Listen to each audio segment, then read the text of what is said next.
La pression sur Ibrahim Traoré n'a jamais été aussi forte. Alors que des complots transnationaux cherchent à déstabiliser son régime, il se retrouve au cœur d'une lutte pour la souveraineté du Burkina Faso.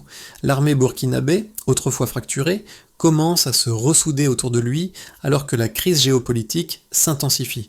Pourquoi cet affrontement est-il bien plus qu'une simple crise locale? Les dynamiques de pouvoir en jeu révèlent un impact beaucoup plus profond, bien au-delà des frontières nord du Sahel. Ibrahim Traoré, au centre de cette tempête, devient un symbole de résilience politique face à l'ingérence extérieure. Ibrahim Traoré, en tant que leader du Burkina Faso, se trouve à un carrefour décisif où chaque décision pèse sur l'avenir de son pays et de la région. Dans un contexte de fragilité politique exacerbée, les enjeux sont immenses. Si le Burkina Faso parvient à surmonter la pression externe et à maintenir son intégrité, cela pourrait servir de modèle pour d'autres États du Sahel, confrontés à des défis similaires de stabilité et de souveraineté. Cependant, le chemin est semé d'embûches, l'équilibre entre résilience intérieure et menaces extérieures sera crucial. Chaque décision prise par Traoré pourrait soit renforcer, soit fragiliser cette dynamique complexe. Le risque de voir le pays se fragmenter sous l'influence de puissances étrangères est bien réel. Une coalition fragile pourrait se former, prête à tout pour exploiter les vulnérabilités internes et externes du Burkina Faso. C'est là que réside le véritable enjeu. Comment un pays peut-il rester souverain tout en étant soumis à une pression internationale constante et bien orchestrée? Cette question sera cruciale pour comprendre la lutte politique que mènent Traoré et son régime. La situation au Burkina Faso s'est intensifiée avec des complots de plus en plus sophistiqués cherchant à déstabiliser le pays. Mais une information clé a émergé en novembre 2024. Une tentative de coup d'État a échoué grâce à une mobilisation rapide des forces loyalistes, révélant l'ampleur de la pression exercée sur le régime. L'arrestation d'un intermédiaire portant 5 milliards de francs CFA pour acheter la défection d'officiers militaires a choqué les observateurs et exposé un réseau transnational de manipulation. Ce n'était pas une simple tentative isolée, mais la manifestation visible d'une stratégie extérieure visant à altérer la trajectoire politique du Burkina Faso. Depuis l'arrivée d'Ibrahim Traoré au pouvoir en 2022, le pays se trouve plongé dans une crise multidimensionnelle.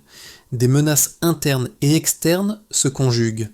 Le Sahel, déjà fragile, devient le terrain d'expérimentation de stratégies géopolitiques mêlant influences financières et militaires.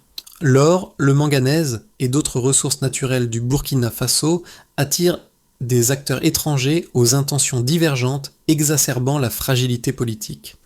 Les premiers signes de cette pression se sont manifestés par des tentatives discrètes d'infiltration déguisées en partenariats stratégiques. Des officiers militaires ont signalé des approches inhabituelles, des promesses de soutien en échange de loyauté. Si ces incidents avaient été isolés, ils auraient pu passer inaperçus. Cependant, lorsqu'ils sont mis en perspective, ils dessinent un schéma clair d'infiltration et d'ingérence extérieure. Ce contexte de vulnérabilité croissante a obligé Ibrahim Traoré et son équipe à prendre des mesures drastiques.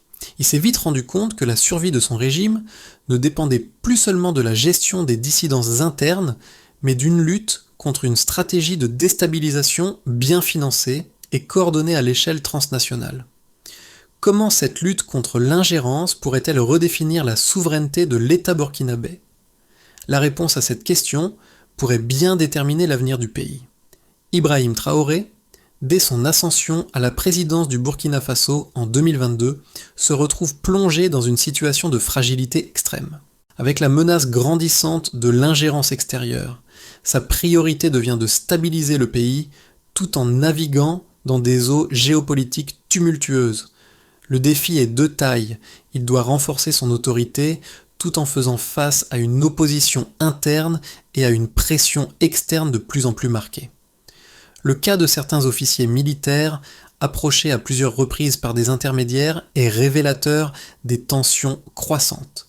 L'un d'eux, un capitaine déployé dans le nord du pays, est approché par des personnes extérieures, qui lui proposent des avantages en échange de sa défection. Cependant, il refuse catégoriquement et signale immédiatement l'incident à sa hiérarchie. Ce geste, apparemment anodin, va se révéler crucial. Il met en lumière un réseau de tentatives d'infiltration bien organisées et alerte les autorités burkinabées sur les manœuvres qui se trament en coulisses. Le signalement provoque une série de vérifications internes renforçant la vigilance au sein de l'armée.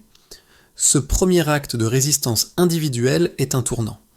Il incarne le début d'une mobilisation collective où chaque décision devient un acte de cohésion pour contrer les forces de déstabilisation.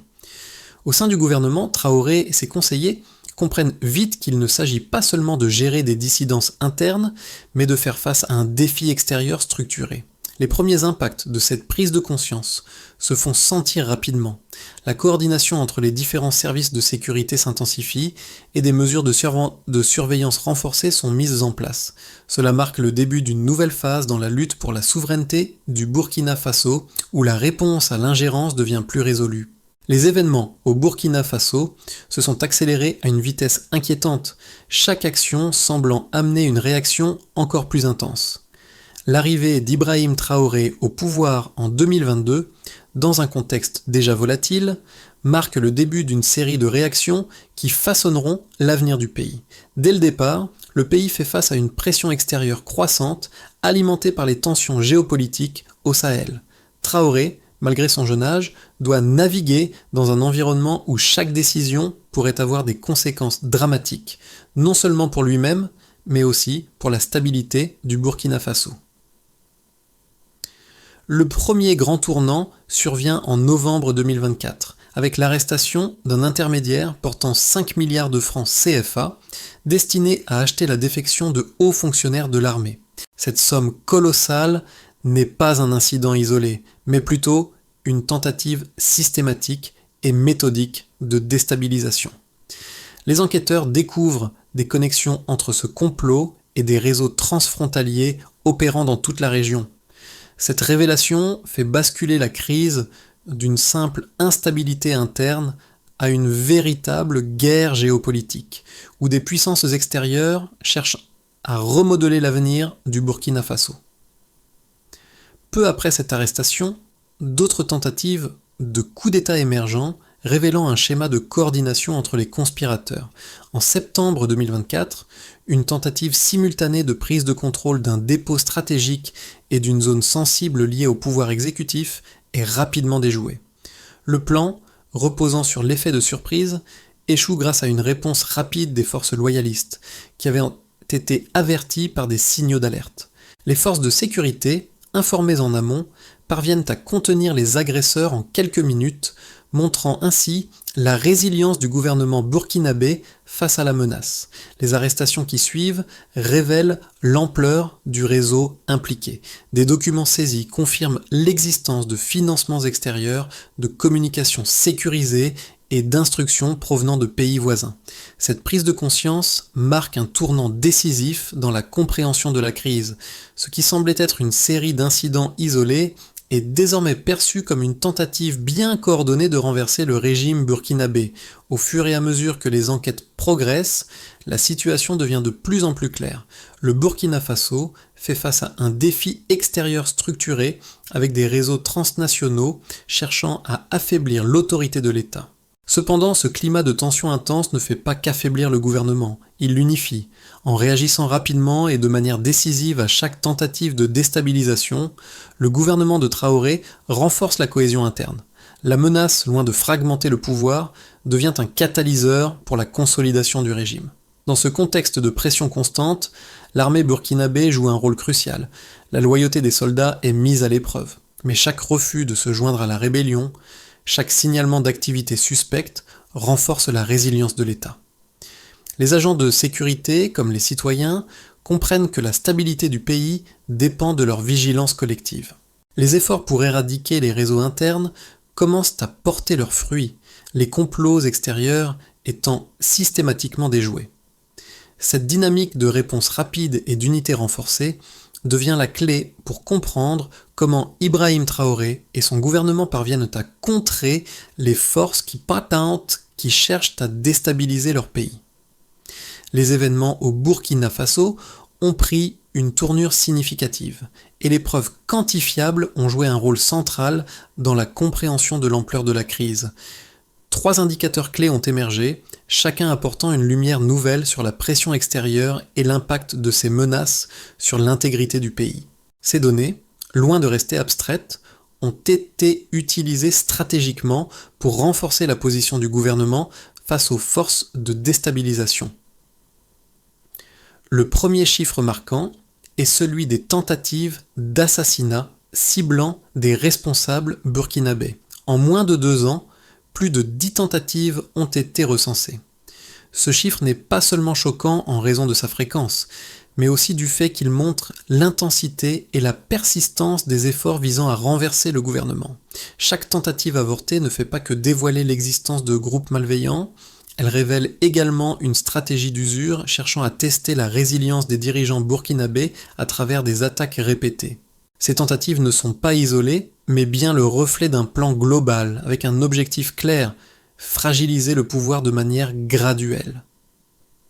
Un autre élément fondamental est l'interception d'une somme de 5 milliards de francs CFA, destinée à acheter des défections dans les rangs de l'armée.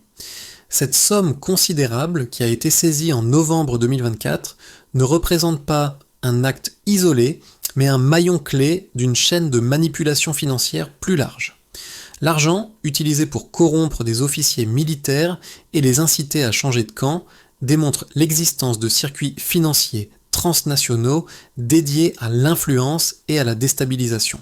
Ce chiffre est particulièrement révélateur car il dépasse largement les sommes habituellement utilisées dans de tels complots.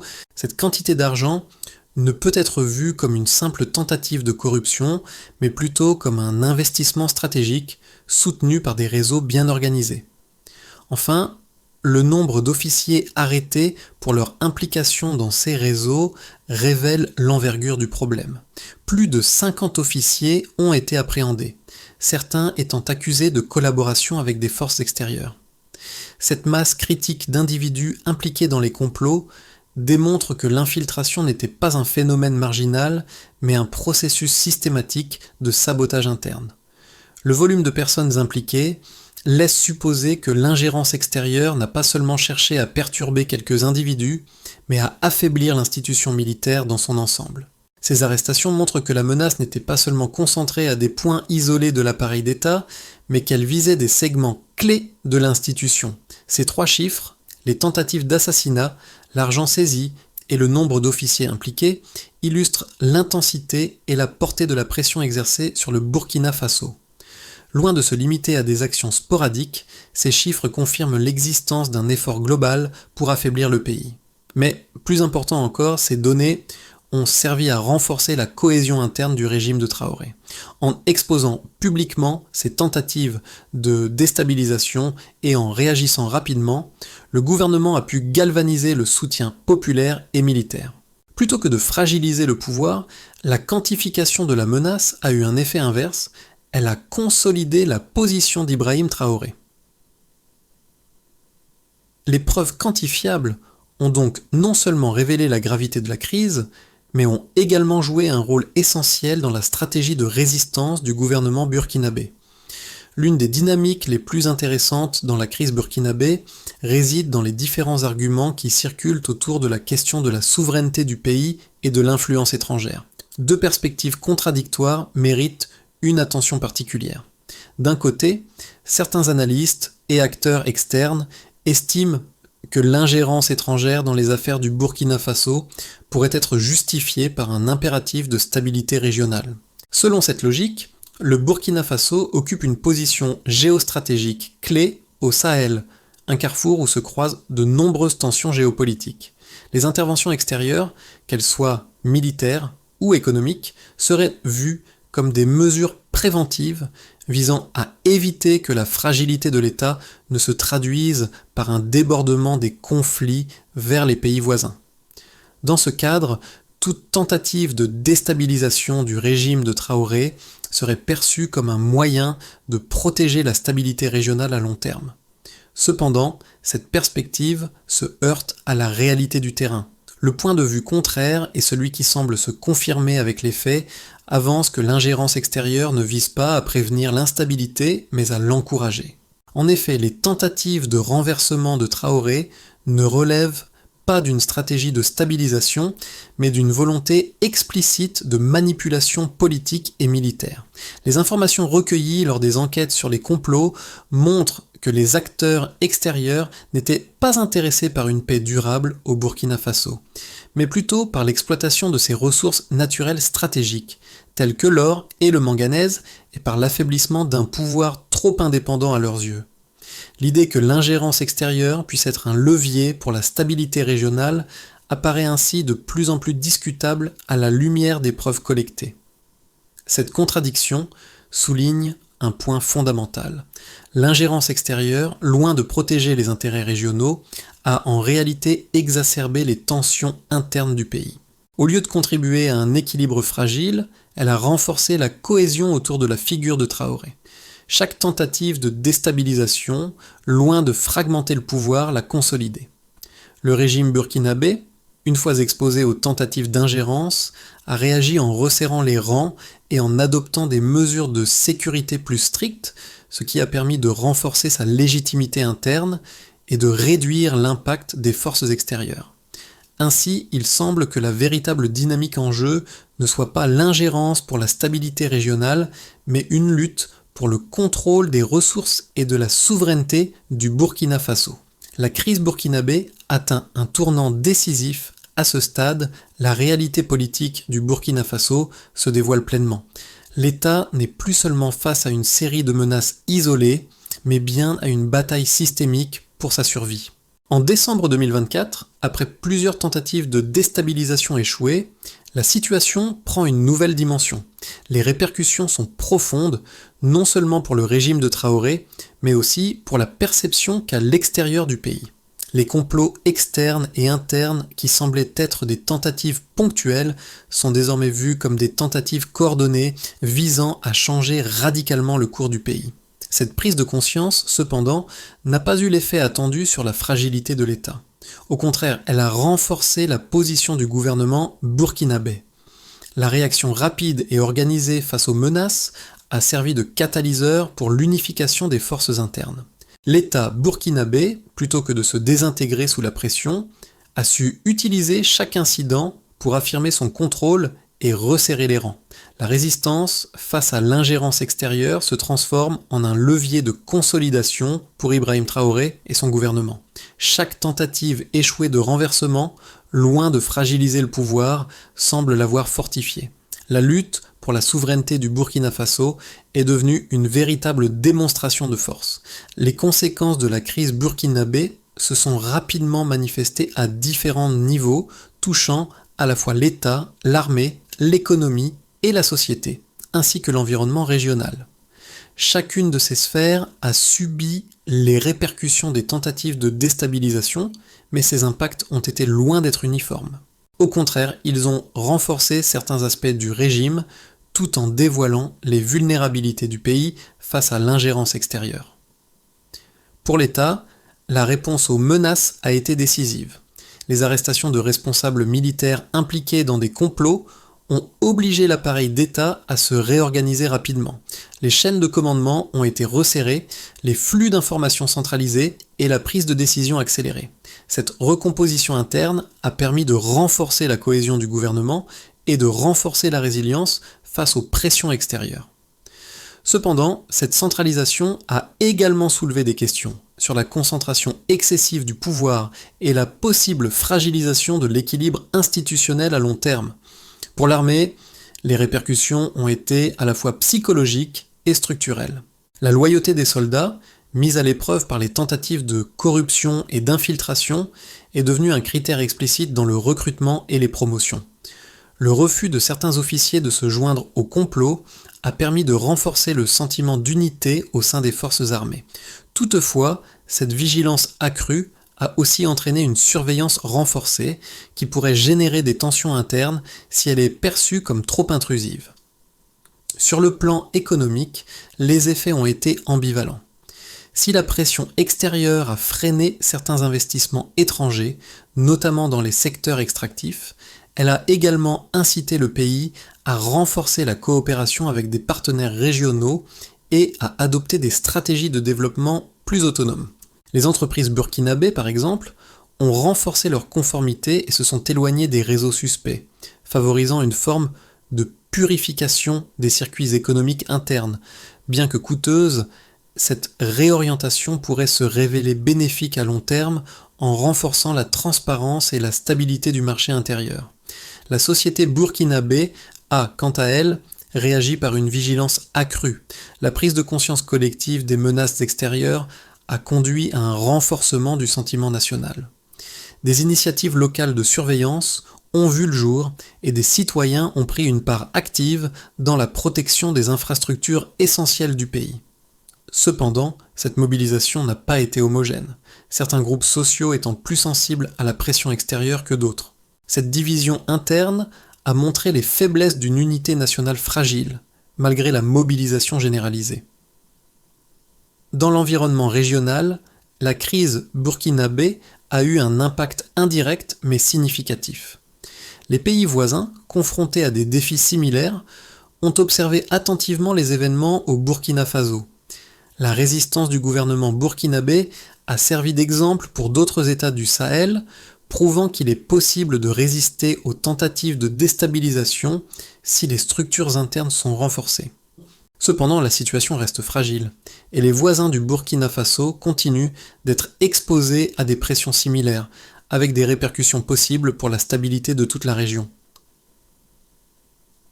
Dans l'ensemble, les conséquences de la crise ont paradoxalement contribué à renforcer certaines structures d'État de l'État, mais elles ont aussi mis en lumière les défis auxquels le Burkina Faso devra faire face à long terme. L'avenir du Burkina Faso dans les mois à venir reste incertain, mais 3 scénarios plausibles se dessinent à partir des dynamiques actuelles. Ces trajectoires ne sont pas des prévisions figées, mais des projections fondées sur les tendances observées et les réponses apportées jusqu'à présent. Chacun de ces scénarios repose sur des hypothèses différentes, mais tous se fondent sur l'élément clé de la gestion de la pression extérieure et de l'équilibre interne du pays. Scénario de base. Dans ce scénario, le Burkina Faso parvient à maintenir une stabilité relative, bien que fragile. L'armature de l'État, consolidée par les mesures de sécurité et la centralisation de l'information, réussit à contenir la pression extérieure. L'armée reste disciplinée. Les tentatives de déstabilisation sont neutralisées à mesure qu'elles se manifestent et les forces internes, soudées autour du gouvernement de Traoré, continuent de résister aux attaques extérieures. Cependant, cette stabilité reste précaire. La gestion des tensions internes, notamment la centralisation excessive du pouvoir, pourrait finir par engendrer des frictions au sein de l'appareil d'État. Dans ce scénario, le Burkina Faso est capable de résister aux pressions extérieures, mais la situation reste tendue, avec des défis constants à relever pour éviter l'effritement du pouvoir à long terme. Scénario optimiste, consolidation et influence aidant un scénario plus favorable, la situation se stabilise non seulement au Burkina Faso, mais le pays parvient à s'imposer comme un acteur de résilience en Afrique de l'Ouest. Grâce à une coopération accrue avec les voisins du Sahel, le Burkina Faso pourrait inverser le rapport de force avec les réseaux transnationaux cherchant à déstabiliser la région. La réussite de la politique de sécurité et de gouvernance pourrait faire du pays un modèle pour d'autres nations confrontées à des menaces similaires. En outre, la normalisation des relations avec les partenaires internationaux et le renforcement de la transparence interne donneraient au pays une crédibilité accrue sur la scène internationale. Ce scénario supposerait une gestion fine des équilibres internes et une vigilance constante contre toute forme d'infiltration, mais il offrirait un horizon positif pour l'avenir du Burkina Faso et pourrait servir de levier diplomatique pour influencer les dynamiques régionales. Scénario pessimiste. Réorganisation de la pression, extédant le scénario le plus défavorable, les acteurs externes s'adaptent rapidement aux contre-mesures mises en place par le gouvernement burkinabé. Les réseaux de déstabilisation ne disparaissent pas, mais se transforment et prennent de nouvelles formes.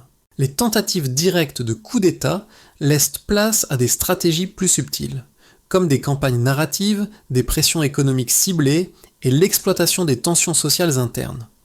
La centralisation du pouvoir autour de Traoré pourrait alors devenir une faiblesse, augmentant la vulnérabilité du régime face à ces nouvelles formes de pression. Ce scénario indiquerait une érosion progressive de la confiance populaire et des capacités d'anticipation du gouvernement, rendant la situation moins prévisible et plus difficile à maîtriser. Quel que soit le scénario, la gestion du temps et l'adaptabilité seront cruciales pour que le Burkina Faso puisse naviguer à travers les défis à venir. La capacité du pays à réagir aux pressions externes, tout en maintenant l'unité interne, déterminera l'avenir de sa stabilité. L'histoire du Burkina Faso et de la résistance menée par Ibrahim Traoré soulève des questions fondamentales pour chacun d'entre nous. À une époque où les enjeux géopolitiques et les pressions externes façonnent les trajectoires des nations, il devient crucial de comprendre comment la souveraineté d'un pays peut être mise à l'épreuve. Que signifie la stabilité pour une nation lorsque des forces extérieures cherchent à influencer ses décisions ? Peut-on réellement parler de souveraineté lorsqu'une telle pression existe ? Le cas du Burkina Faso, bien qu'ancré dans un contexte régional spécifique, offre des leçons qui résonnent au-delà des frontières de l'Afrique. La capacité du Burkina Faso à résister à ces tentatives de déstabilisation n'est pas seulement un combat pour la survie d'un gouvernement, mais aussi un défi pour la préservation de l'intégrité nationale. Dans un monde où les enjeux de pouvoir et de ressources sont de plus en plus mondiaux, le Burkina Faso montre que la résilience d'un État dépend de sa capacité à unir ses forces internes tout en affrontant les pressions extérieures. Pour les citoyens, ce n'est pas simplement une question de politique ou de géopolitique. C'est une question de survie collective, de loyauté et de volonté de défendre son indépendance face à des forces qui cherchent à l'éroder. Les implications de cette situation ne concernent pas uniquement les Burkinabés. Elles touchent tout un chacun, car la lutte pour la souveraineté, la gestion des crises et la résistance face à l'ingérence sont des questions universelles.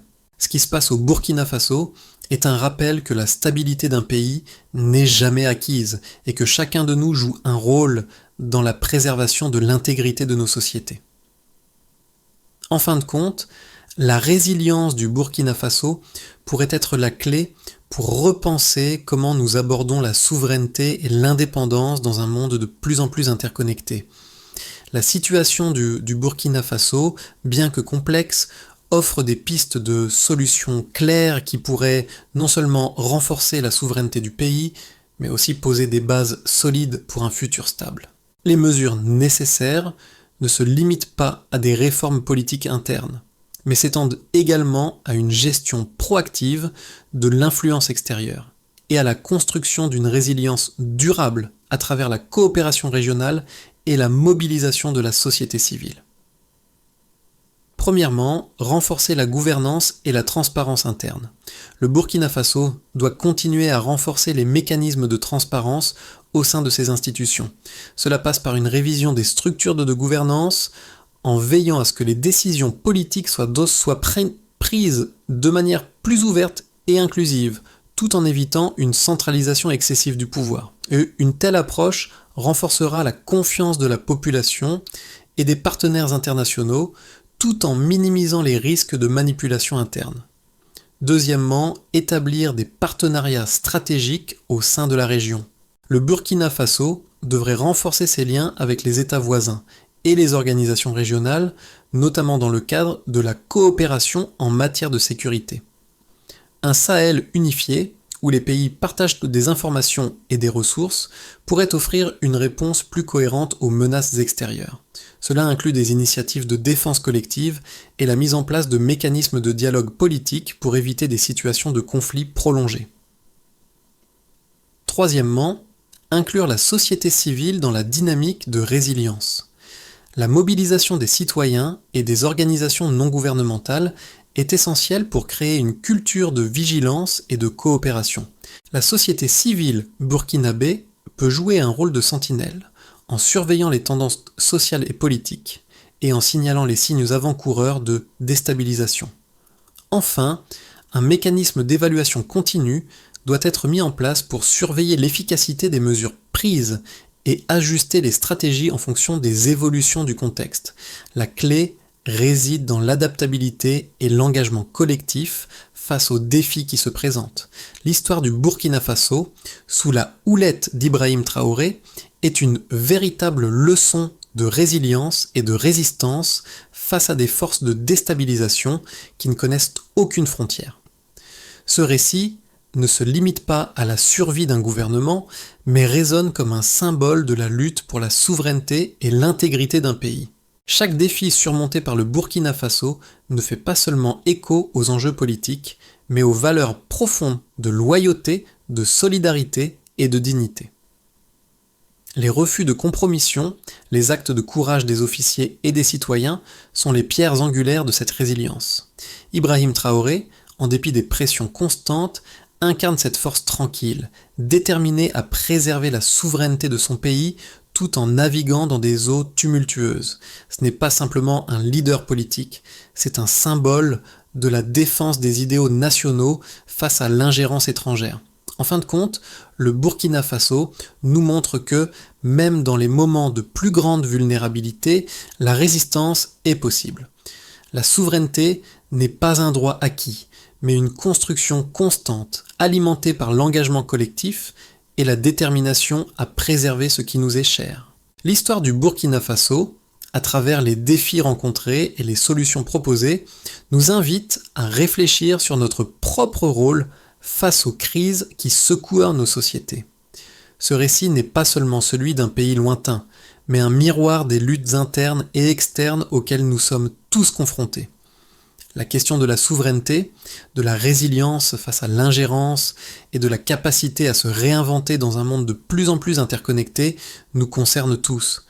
Nous avons tous un rôle à jouer dans la préservation de nos valeurs et de nos institutions, qu'elles soient politiques, économiques ou sociales.